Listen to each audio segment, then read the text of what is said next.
ख़िज़ां की धूप से शिकवा फ़ज़ूल है मोहसिन, मैं यूं भी फूल था आखिर मुझे बिखरना था। शोहरा आफाक शायर मोहसिन नकवी की आज बरसी है। 1996 में इंतकाल हुआ, उनको किसी ने मार दिया था।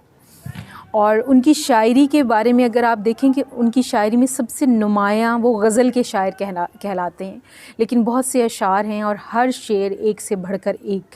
उन्होंने अल्फाज को जिस तरह से ज़िंदगी दी है, मोहब्बत करने वाले, ज़िंदगी को समझने वाले हमेशा शायद उनके शेरों को पढ़ते रहेंगे।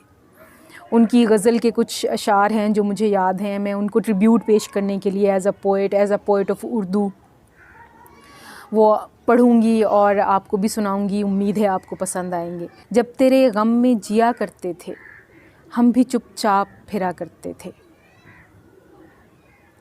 जब तेरे गम में जिया करते थे हम भी चुपचाप फिरा करते थे। लोग आते थे गज़ल सुनने को, हम तेरा ज़िक्र किया करते थे। घर की दीवार सजाने के लिए हम तेरा नाम लिखा करते थे। वो भी क्या दिन थे कि भुलाकर तुझको हम तुझे याद किया करते थे।